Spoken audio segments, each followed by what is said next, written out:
death penalty, all these sanctions act as deterrence, as it were. A major mileage for us is to intensify the framework of arrest and prosecutions. I believe that we have scored huge successes in this fight. So I want to emphasize the deployment of technology, and we intensify the framework for arrest and prosecution. On behalf of Akwa Ibom South that I represent, we share in the concerns of Nigerians. We salute that our president is leading from the front, but we challenge other. The Senate President Emeritus. Thank you very much, Mr. President. Very distinguished colleagues. That's our reality. And in a situation like this, it is also time for unity. And let me say, Mr. President, that our armed forces are doing their best. Senator Zam, approach the available to them. Mr. President, very soon we will pass the budget for 2026.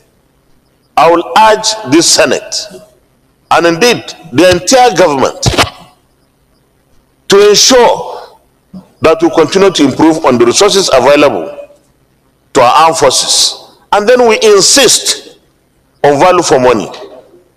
Give them targets, set targets and time frames that accrue to us. Because the security of lives and property, everyone knows, is the fundamental reason why a government exists. And no investor, even a local domestic investor, will invest comfortably in a country where the security is compromised. Talk less of foreign direct investments. Mr. President, distinguished colleagues, we don't need to go to any part of the world to beg anybody to come to Nigeria to invest if we secure our country. Why? We are over 200 million. That's a huge and massive market for any product. And in fact, we excel everywhere in the world. Our challenges are within our country. Mr. President, distinguished colleagues, we can continue to buy arms and ammunition and platforms from other countries, but that is not the way to go in the long run. Because we bought the Super Tucanos. What happened? So the sensors that we needed on those Super Tucanos were not made available. We have therefore every reason to devote so much resources and make the right policies and legislations for DICON, the Defense Industries Corporation of Nigeria, based in Kaduna, to function. The president, when he came into office, the DICON Act was one of the first acts he signed. And today, we have some companies that have to do with defense industries trying to come into Nigeria. We have to encourage them. We have to provide the enabling space in other countries. What will come to us in 1 month could be there for 3 months, or 3 years rather. Why politics? Mr. President, so far, the situation in the last 1 month in Nigeria is tense, is tough, and requires full support, complete and total support for the leadership of this country, information, and protect such citizens who volunteer information. Thank you very much. Thank you very much for the privilege to speak. Senator Titus Zam, I represent Benue Northwest Senatorial District. Mr. President, I rise to first of all sympathize with my colleague, Senator Ashiru from Kwara State, who has had a share of what my senatorial district of Benue Northwest has been going through in the last few months. You will recall that in June this year, Yelewata was in the news where bandits came and killed over 200 of my constituents. Indeed, Mr. President himself paid a condolence visit. Capacity and strategies within my senatorial district, which has become the epicenter of the crisis in Benue State. Soldiers are cried here one time. The manner of posting is the issue. Soldiers are kept along the major road from Makurdi to Naka, while the hinterland is left open, and they only react when there is an attack. The bandits are there. The military know that they are there. It's not as if they are not aware. These are human beings. They are not invincible. They have driven away my constituents and they are living in beings. There may be some logistical challenges. But I think Mr. President has done so much in deploying. There are no soldiers in West, for example. There are about 5 military checkpoints, but they are all on the road. So what happens? So in one of our resolutions here, and then there is communication with those military checkpoints. They could see the bandits as they are moving with their motorcycles or whatever towards a particular area. Am I right? Mr. President, yes. So the world has gone digital. And then we should also go digital. We can't sit here to talk about military strategy, but I think it's something we can suggest, that we don't need to be physically present in a location before you can see that location. So these are some of the issues that we'll put together. Senator Sani Musa. Mr. President, my distinguished colleagues, my name is Mohammed Sani Musa, representing Niger East Senatorial District. If this chamber will recall, so many occasions when I stand either presenting a motion is on the issue of security, especially what is happening in Shiroro, Munya, and Rapi local governments then, which happens to be my constituency.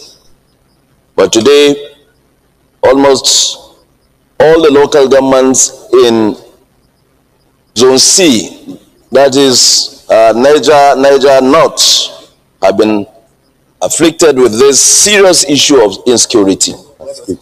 I know Mr. President is doing very well, and he deserves commendation for the fact that he has to show his international engagements and to be having briefings from service chiefs almost every day.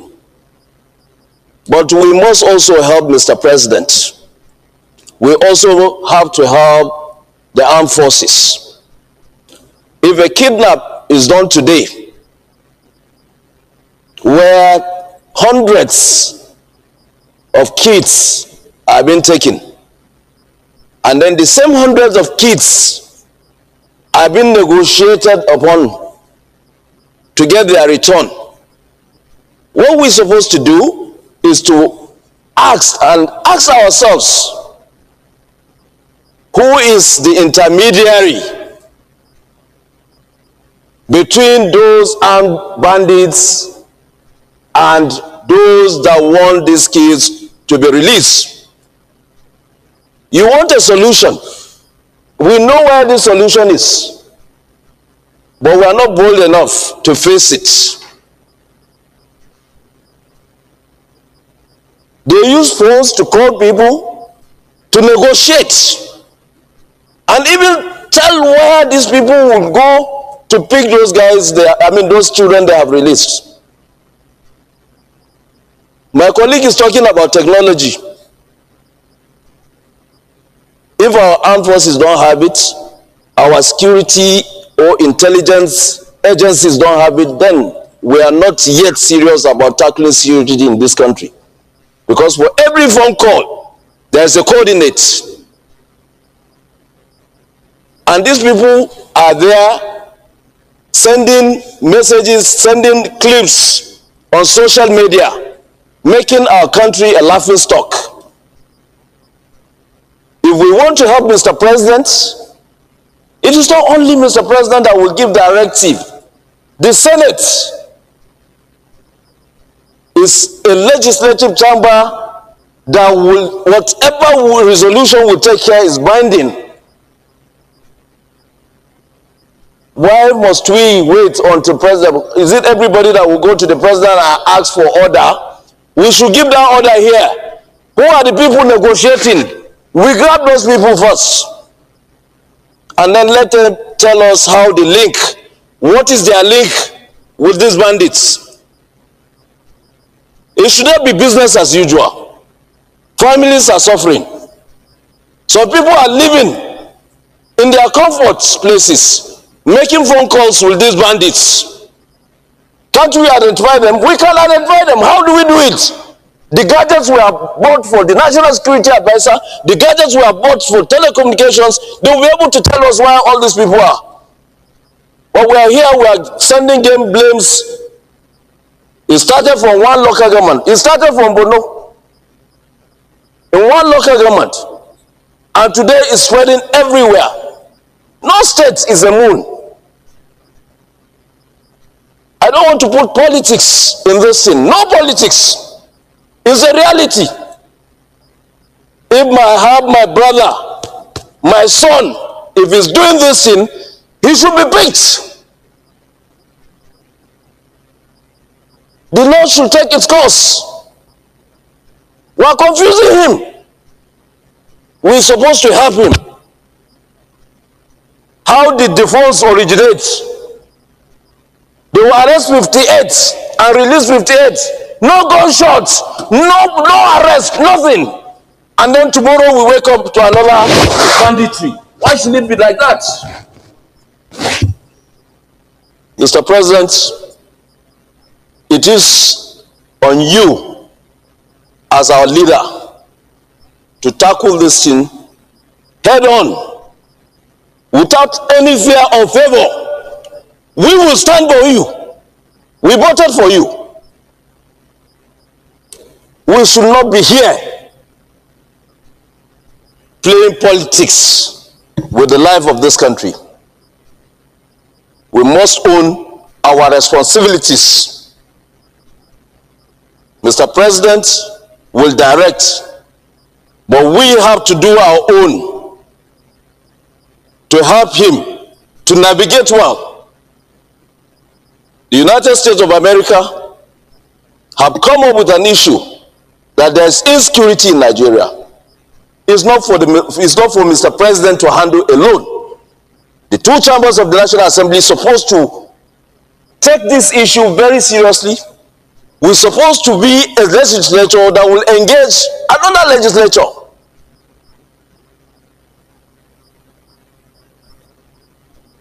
If a senator or a congressman will talk, a senator and a congressman in Nigeria are supposed to talk and engage them. They represent their own people, we represent our own people. We should be given the opportunity, Mr. President, to engage these people directly on ways and means they think they can give us intelligence informations. As they did before, there was kidnapping in Nigeria of an American. And they came, rescued in our own land. What are we talking about? I rest my case, Mr. President. Distinguished Senator Badahonsi.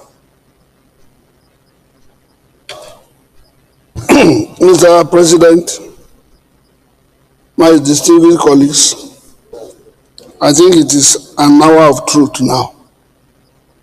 We have to tell ourselves the truth.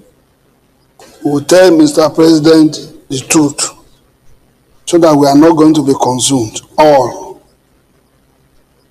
The questions are so many, but few will be asked. This within Nigeria, what of their captors, particularly the hostages? They are here in Nigeria.